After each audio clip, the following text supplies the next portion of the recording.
আজি আমি পেটলাগাঁও হাইস্কুলৰ পৰা 74.6% মই তিনিটা লেটাৰ সহ জেনাৰেল সায়েন্স, জেনাৰেল ম্যাথমেটিক্স আৰু এৰাবিক এই তিনিটা লেটাৰ সহ মই উত্তীৰ্ণ হৈছোঁ। হে আমচুৰ তৰফৰ পৰা কুৰ্চাগাটি হাইস্কুলত আমাক দুখন বিদ্যালয় কুৰ্চাগাটি হাইস্কুল আৰু পেটলাগাঁও হাইস্কুলৰ দুখন বিদ্যালয় মিলি যিসকল ছাত্ৰ ছাত্ৰীয়ে প্ৰথম বিভাগত উত্তীৰ্ণ হৈছে সেইসকল ছাত্ৰ ছাত্ৰীক সম্বৰ্ধনা জনাইছে। এখন কিতাপেৰে আৰু এখন ফুলাম গামোচা আৰু এখন কলম আৰু এখন ফুলেৰে। সেইকাৰণে মই আমচুক ধন্যবাদ জ্ঞাপন কৰিছোঁ, যাতে এনেকুৱা ধৰণে প্ৰত্যেক বছৰে এনেকুৱা ধৰণে যাতে ভাল ৰেজাল্ট কৰিব পাৰে ছাত্ৰ ছাত্ৰীসকলে, সিহঁতক যাতে এনেকুৱা ধৰণে সম্বৰ্ধন জনায় যাতে ছাত্ৰ ছাত্ৰীসকলে উৎসাহিত হৈ ভাল ৰেজাল্ট কৰিব বিচাৰে।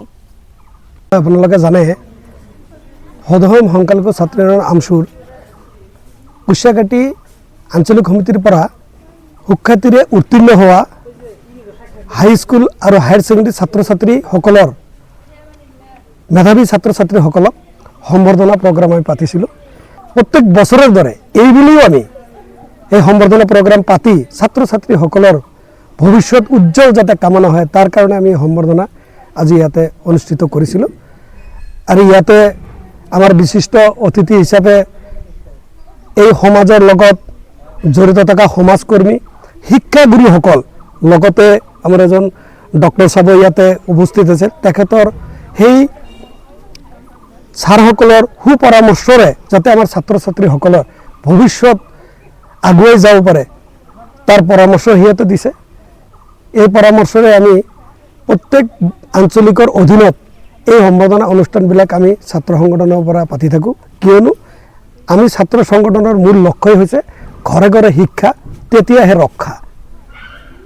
এই ঘৰে ঘৰে শিক্ষা তেতিয়াহে ৰক্ষা এই শ্লোগানেৰে আমি সমাজখন আগুৱাই লৈ যোৱাৰ যি প্ৰচেষ্টা হাতত লৈছোঁ, এই প্ৰচেষ্টা আমি আপোনালোকৰ সহায়ৰ জৰিয়তে আমি যাতে আগুৱাই যাব পাৰোঁ তাৰো কামনা আমি ইয়াতে কৰিছোঁ।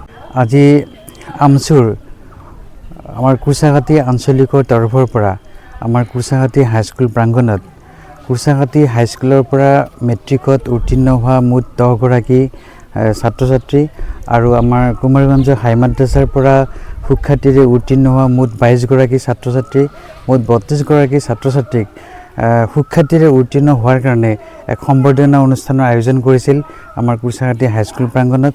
আৰু এই অনুষ্ঠানটো ইমান সুন্দৰকৈ আয়োজন কৰিছে আমাৰ আমচুই অৰ্থাৎ অল মুছলিম ষ্টুডেণ্ট ইউনিয়নৰ আমাৰ কুৰ্চাগাটি আঞ্চলিকে। আৰু এই আমচুৰ ল'ৰাবিলাকে মোৰ ভাইটিৰ দৰে তেখেতসকলে বহুত কষ্ট কৰি পেলাই এই অনুষ্ঠানটো ইমান জাকজমকতাৰে আয়োজন কৰিছে।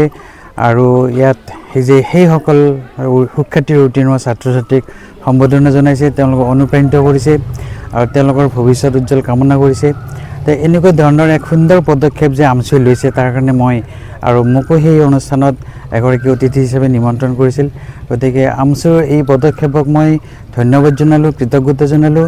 তেখেতসকলে এনেধৰণৰ পদক্ষেপ লৈ থাকিব, আমাৰ সমাজখনক পথ দেখুৱাব, বাট দেখুৱাব, তাৰে মই আশা কৰিলোঁ। আৰু আমচুক পুনৰবাৰ মই ধন্যবাদ জনালোঁ তেখেতসকলৰ এই সুন্দৰ পদক্ষেপক মোকো এগৰাকী সমভাগী হোৱাৰ সুযোগ দিয়াৰ বাবে। আপুনি সুন্দৰ কথা কৈছে, মানুহে মানুহৰ বাবে আমি ভাবিব লাগে, আৰু যদি সেই মানুহে মানুহৰ বাবে নাভাবে তে ভাবিব কোনে? আৰু তেনেকুৱা ধৰণৰ কথা আজি আমচুৱে আজি এই সম্বৰ্ধনা অনুষ্ঠানৰ দ্বাৰা প্ৰমাণ কৰি দেখুৱালে।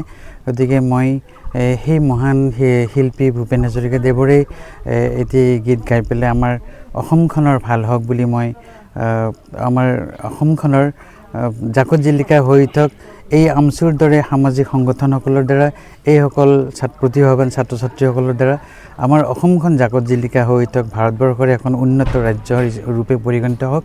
গতিকে সেই কামনা কৰিছিল আমাৰ ডক্টৰ ভূপেন হাজৰিকাদেৱেও।